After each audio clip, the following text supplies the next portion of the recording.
Namaskara. As a mutual fund investors, we are all curious to understand the process of mutual fund. When we invest our savings into different mutual fund schemes, how does it work? Who collects our money? Who manages our fund?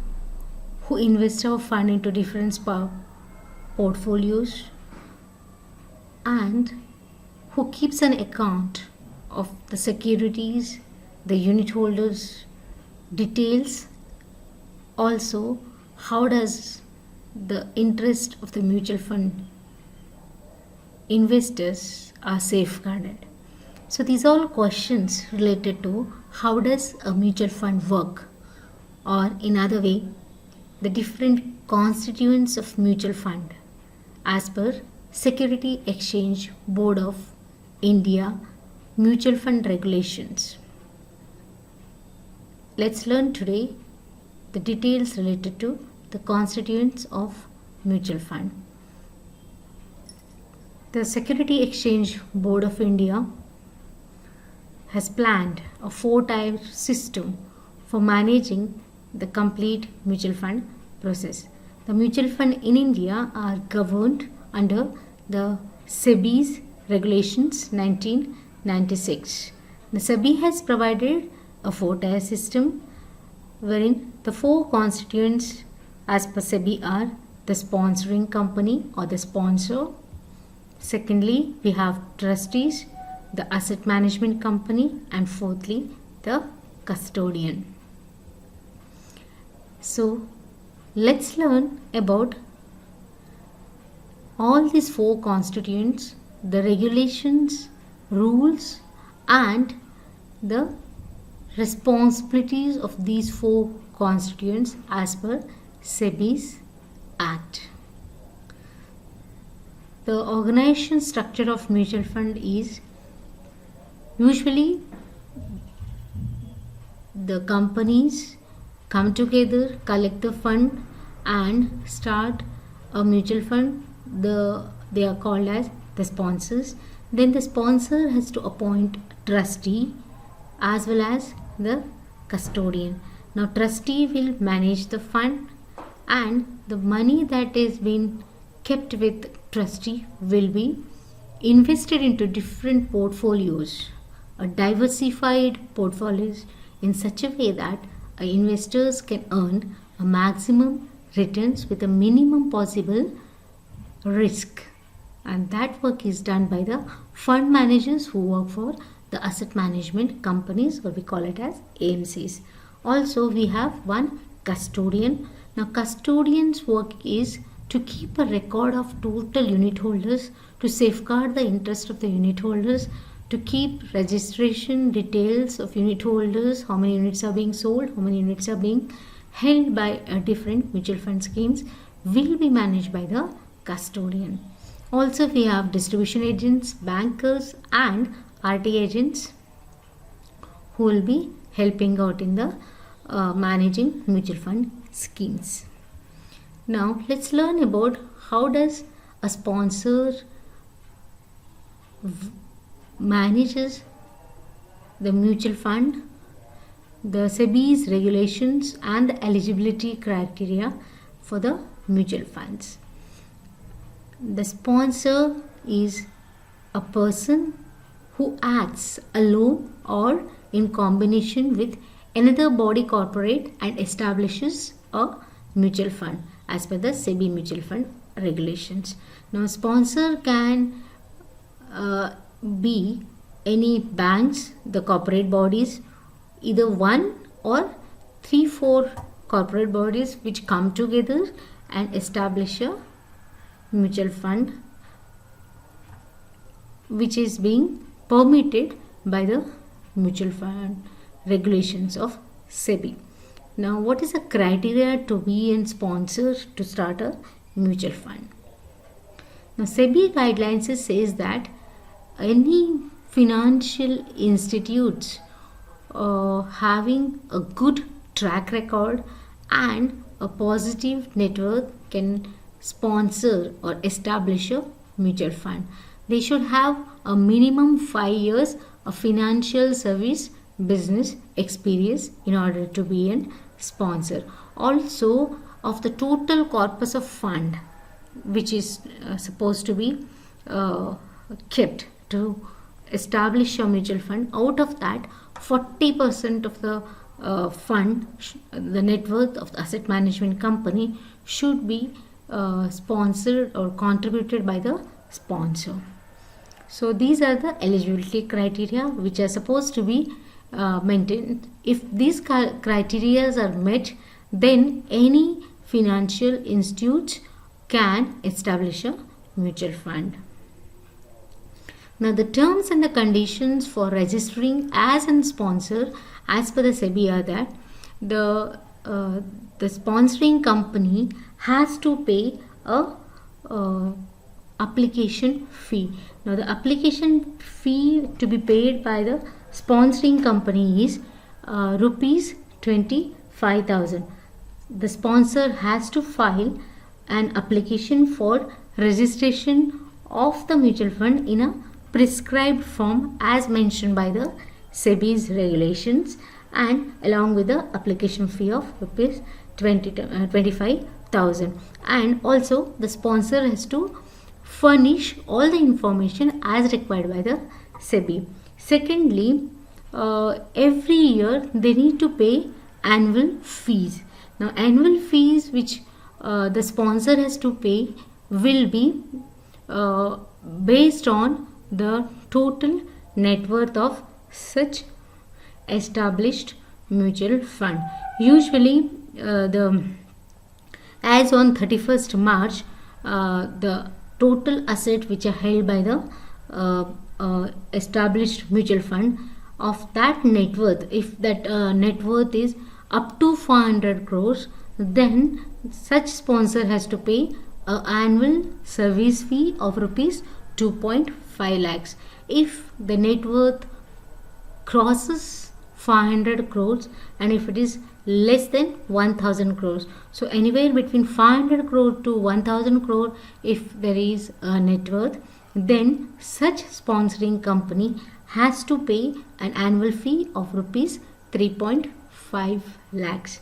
And if the net worth crosses 1000 crore and 1000 to 3000 crore to the max, so minimum 1000 and maximum 3000 crores, in between if the net worth lies of any sponsoring company, such company has to pay a 4.5 lakhs service fee and to the SEBI. Also, if the net worth is more than 3000 crores and less than 5000 crores, so 3000 to 5000 crore net worth if a sponsoring company has, then such sponsoring company has to pay a service fee of rupees 5.5 lakhs.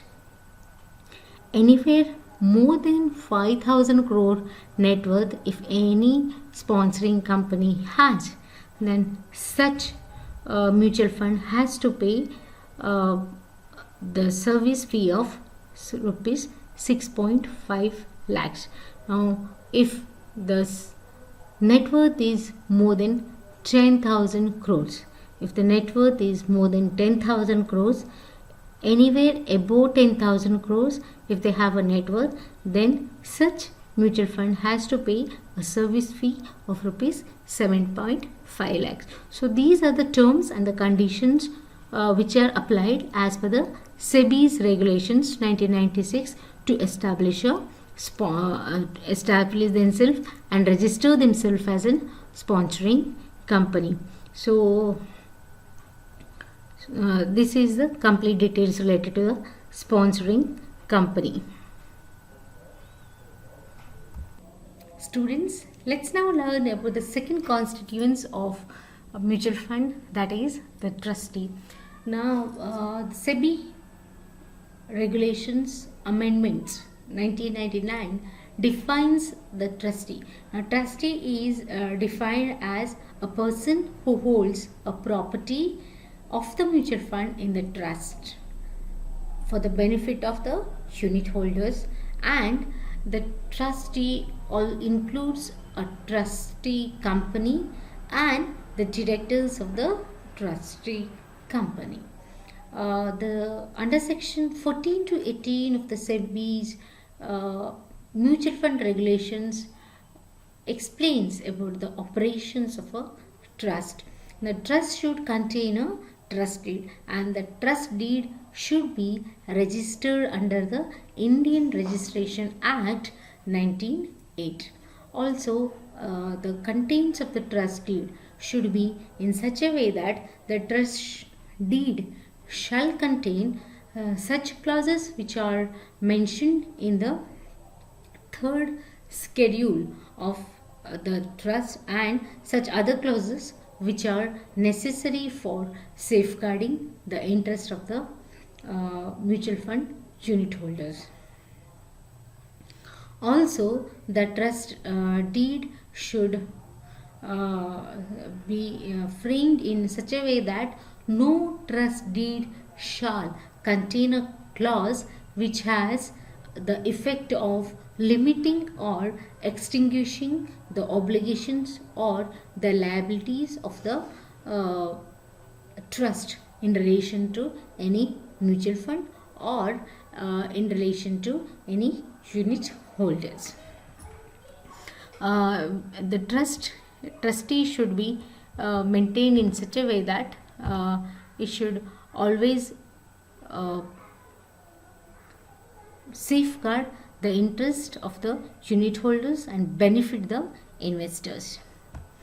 The contents of the trust deed should be written in a way in order to maintain an arm's length distance between the firms which are associated or the sponsors. The corpus and the sponsor should be maintained with the arm's length in such a way that the sponsor should never be able to use the funds for their own benefits. Rather, the trust is formed for a purpose or an intention of safeguarding the interest of the mutual fund investors, so that the fund collected by the sponsors will be invested by the asset management company in different schemes which can give a maximum return to the mutual fund holders and not for using by the sponsoring companies. Also, the minimum trustee should be 4 and minimum 6 meetings should be held every year by the trust, and there should be no amendment in the trust deed done by the trust board directors without the prior approval of the Security Exchange Board of India. Also, the appointment of the trustee should be maintained and managed in such a way that the persons who are appointed as the board of director of the trust should be the person of ability, integrity and standing. They shouldn't have convicted any economic offense. There should be no criminal records on the board of directors. These are the conditions to be fulfilled while appointing the board of director for the trustee. Also, the rights and obligation of the trustee maintains that to appoint an asset management company with the prior approval of the SEBI. So it is the trustee. It is a trustee company which appoints the asset management company, but after taking the prior approval of the Security Exchange Board's permission. And also they should obtain a consent of 75% of the unit holders to make any changes in the scheme. So these are the facts which are to be considered by the trustee company while using their rights and the obligations. So now let's learn about asset management company. Now, asset management company is the one which manages the funds of a scheme by making investment into various type of securities. Now, under section 21 to 25 of the Securities Exchange Board's Mutual Fund Regulations 1996 explains about the SEBI regulations related to the asset management company. The asset management company will have different fund managers who will have having a financial expertise, and they are the one who will keep a record of ongoing changes that are taking place about the opportunities and the threats in the financial market, and based on that they will calculate the risk and the return and plan to invest take the decisions of investing the unit holders fund into different securities in such a way that they can give the maximum return to the investors. Now, what are the SEBI guidelines related to the asset management company? Now, eligibility criteria to work as an asset management company is that the AMC should have a sound track record, they should have a professional experience in finance, and they shouldn't be guilty of any economic offense. Also, the 50% of the directors should not be associated with the sponsor or the subsidiaries of the sponsoring companies. So these conditions to be fulfilled by the asset management company in order to act as an AMC for any mutual fund. The terms and the conditions of the AMC is that the SEBI says not to hold the office of the directors in any other asset management company unless such asset management companies director is an independent director and prior approval of the trustee and SEBI is to be taken while controlling the interests of the asset management company. Also, there are certain restrictions on the asset management company. The restriction is that the asset management company cannot act as a trustee of any other mutual fund. So these are the conditions to be maintained in order to be an asset management company. Also, while taking the investment decisions, the asset management company should take those decisions with due diligence, with a prior approval and with a perfect financial experience and interest in the market to be considered while taking the investment decisions. Now let's learn about the fourth constituents of mutual fund, that is the custodian. Now, custodian is the one who keeps a record of the units, the securities which are being sold by the sponsoring company. Now, SEBI regulation guidelines is 26 and 27 gives details related to the appointment of custodian and also the agreement with the custodian. Now, if you could consider the details related with the custodian. Now, custodian is the one who manages the or keeps in store the financial asset in a dematerialized form with himself.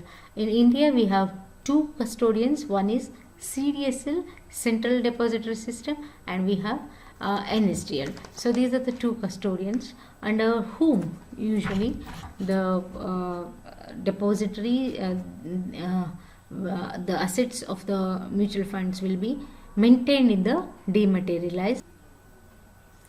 The terms and conditions to be compiled with the regulations of SEBI's under section 22 also says about the asset management company should see that there should be no appointment of the directors of the asset management company without the prior approval of the trustees. So trustees approval is very important while making the appointment of the directors of the asset management company. And also the asset management company shouldn't make any changes in the material changes in the information of the particulars which are previously furnished, which has a bearing on the approval of the SEBI which is granted to it.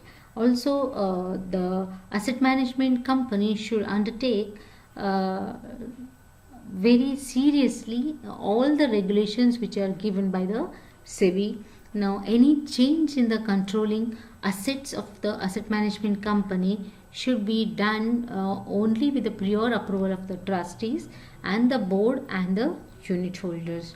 The asset management company shall furnish all such information and the document to the trustees as and when required by the trustees. So these are the certain conditions which needs to be fulfilled by the asset management company.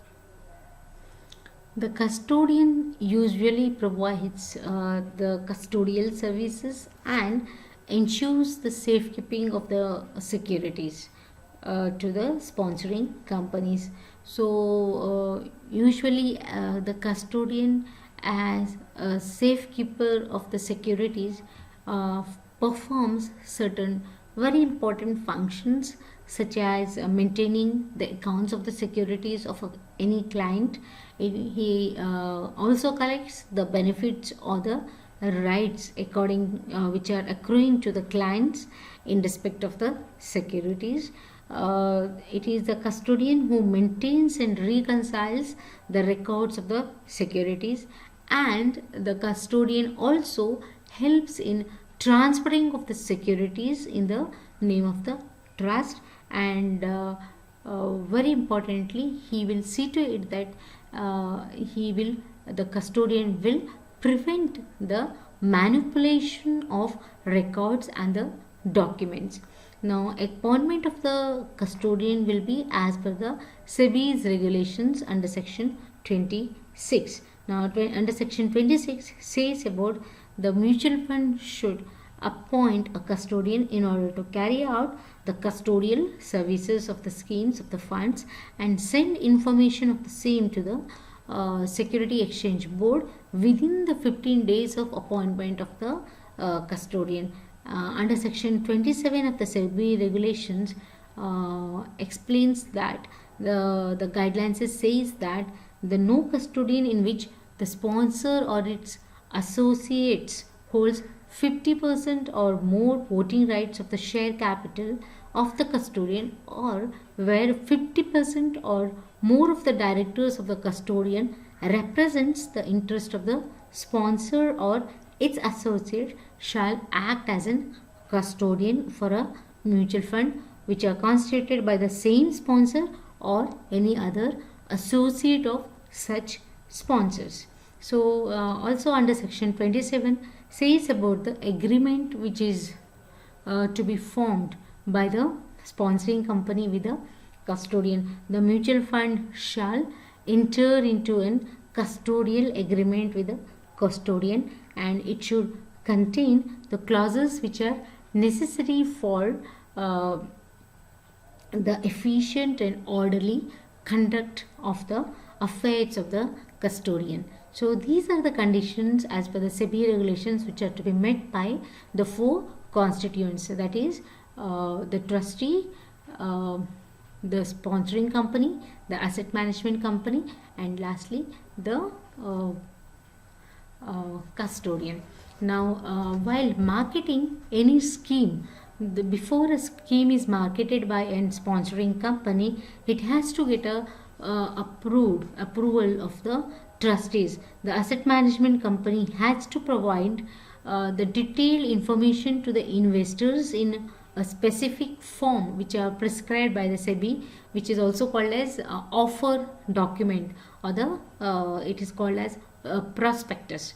Now, the prospectus or the offer document should contain in a very detailed form the information which are related to the particulars of sponsors, the trustees, the asset management company, and the custodian, the name of the mutual fund and the name of the scheme, and also it should also give a very clear details related to the types of the scheme, whether it is an open ended or whether it is a close ended scheme, the classes of units which are offered for the sale, and the price of the units, the name of the guarantor in case of any assured return schemes, and the date of opening and closing of the offer, and a minimum amount of the subscription per application, the terms and the conditions regarding redemption and repurchase of the units of such schemes. So these all details are supposed to be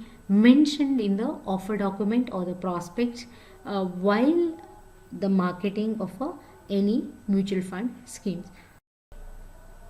So, after the detailed discussion on the four constituents of the mutual fund, the sponsoring company, the trustee, asset management company, and the custodian, how a scheme is marketed. So, hope everybody is very clear with the mutual fund operation.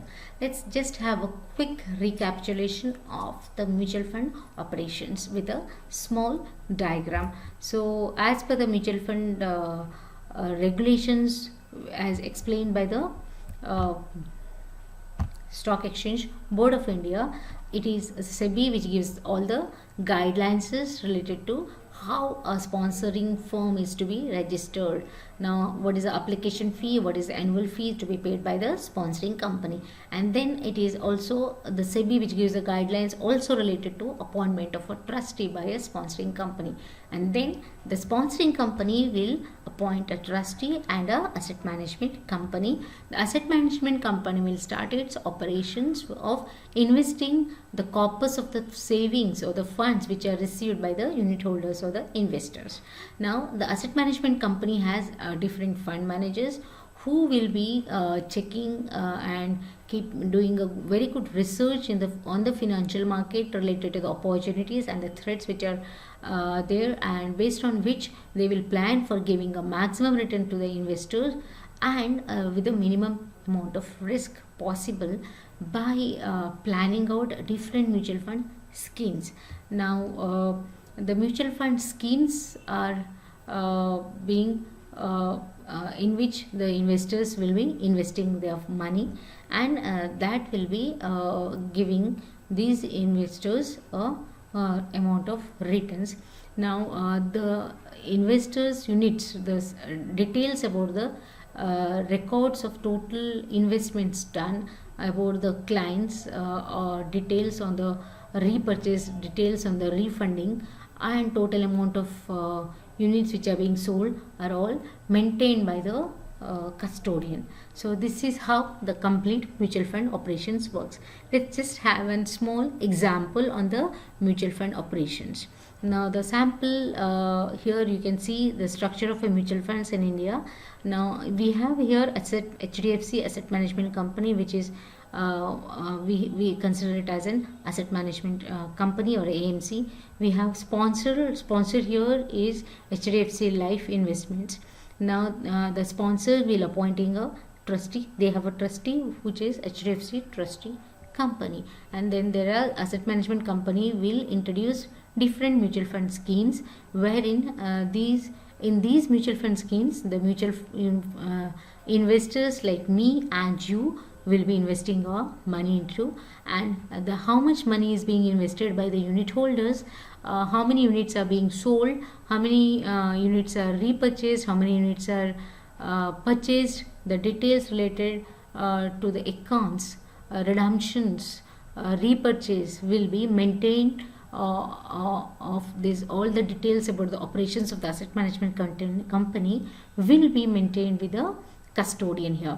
So we have a sponsor, then we have a trustee, then we have asset management company which introduces the mutual fund schemes, and under these mutual fund schemes it is the investors or the mutual fund unit holders who will invest their money, and that will be the record of such investments will be maintained by the custodian. So this is the complete example of the structure of mutual funds in India.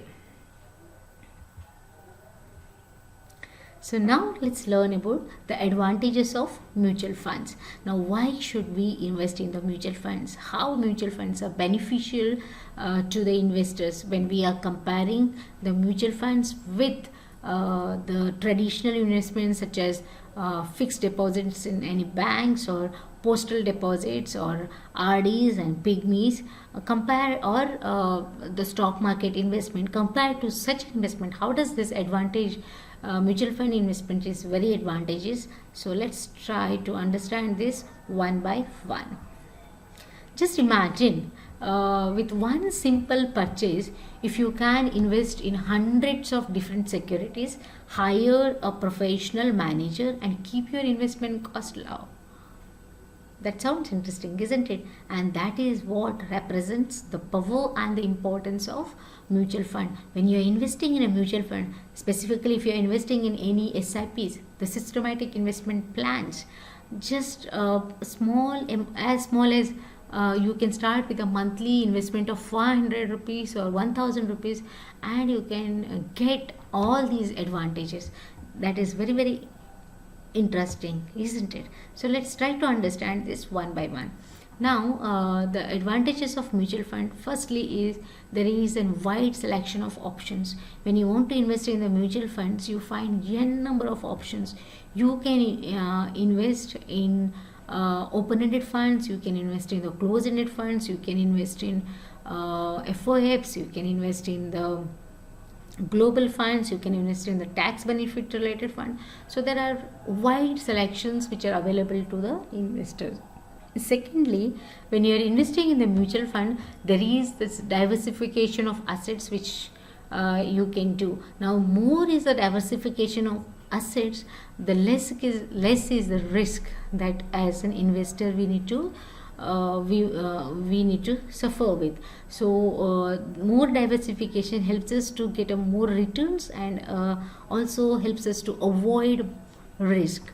So that is the advantage we have in the mutual fund. So you can think, since every industry patterns, the opportunities, threats are different, and the growing pattern of those industries are different. Like for example, you can invest in the consumer goods sector, you can invest in the pharmaceutical sector, you can invest in the energy sector, you can invest in the financial service, or in the automobile sector, constructions, or banking sector. There are many different varieties of different industries in the index funds, in the small cap funds, in the mid cap funds, in the large cap funds. You can invest in a very, very diversified portfolio. Thirdly, the advantage of mutual fund is you also get a professional money management when you are investing in a mutual fund.